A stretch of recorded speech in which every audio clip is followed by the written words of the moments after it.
I wanted to give you guys an update on this Makita miter saw. Unfortunately, I'm going to return it because of a major issue.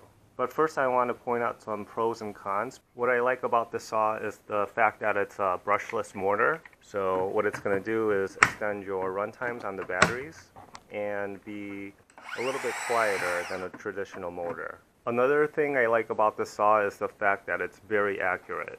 Now this is the way that it came from the factory. I didn't have to do any adjustments.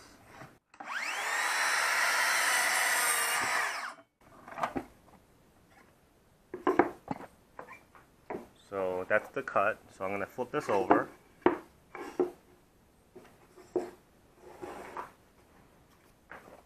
The cut is dead nuts accurate, 90 degrees.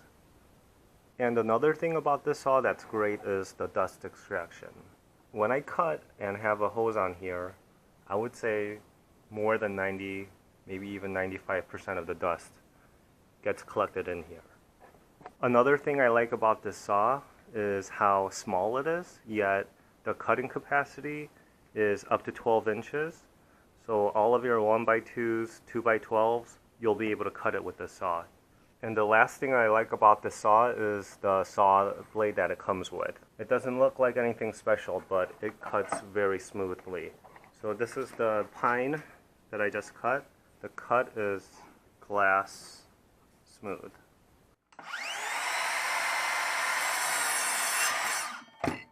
So even with oak, this blade that the saw ships with cuts really smooth.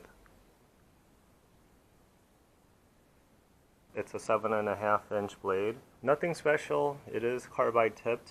And by the way, this laser line shooter thing did not come with the saw. It's something I added on, but this one does work with the saw. I'll leave an Amazon link below where you could purchase this. So for some things I don't like about this saw is the placement of these knobs. If you want to lock it down, you got to get down in here. My hand barely fits in there. And whenever you want to lock and unlock it, the space is kind of tight. And that goes for this pin here too, that locks the blade down.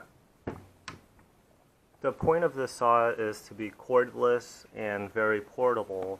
So I imagine I would be locking it down all the time, but for all these knobs to be in these inconvenient spaces does not make any sense. I wish they made this a little bit better is this lock here. This mechanism takes way too long to lock down and unlock. On my DeWalt here, all I have to do is lift this up and you can bevel very easily. And then when you're done, you just push down and you're locked in. With this Makita, you have to turn this screw and unscrew it, which takes too long in my opinion to do. It's not as easy as the DeWalt.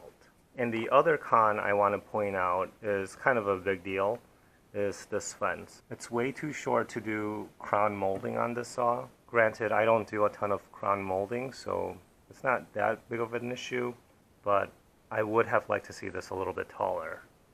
And the bed is not as deep as I'd like it to, considering that you could do a whole 1x2 on this. So the whole reason why I have to return this saw is because of the guide rails.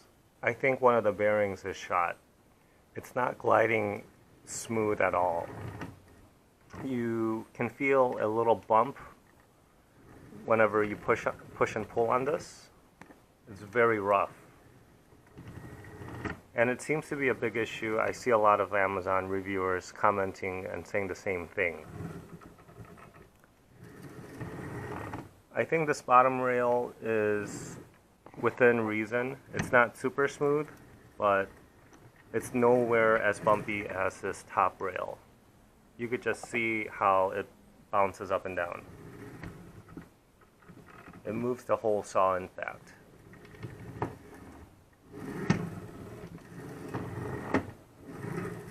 Now, I guess I could live with the rough sliding action, but the other day when I was cutting, I was trying to slide the saw. One of the bearings got caught during one of those bumps, and I couldn't slide the saw at all.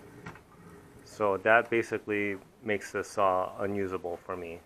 So the great thing about this saw is that I got this saw as a gift, but they bought it from Amazon. And although it's been over a month since they ordered it, I called Amazon and explained to them that I was out of town for a month and I was only able to recently use this saw. And they did offer a one-time return. So I was out of the 30-day return window, but they're going to allow me to return this. Hopefully I'll order the same one again and hope that bearing is okay and everything about that saw is good. So I was very disappointed with the fact that this saw had the defect with the bearing, but I'm so glad the fact that this saw was purchased at Amazon because of their great customer service. I'll have Amazon links below so you can purchase this saw. If you have any other questions about this saw, just let me know and I'll be glad to help. Please like the video and consider subscribing if you haven't already. Thanks for watching.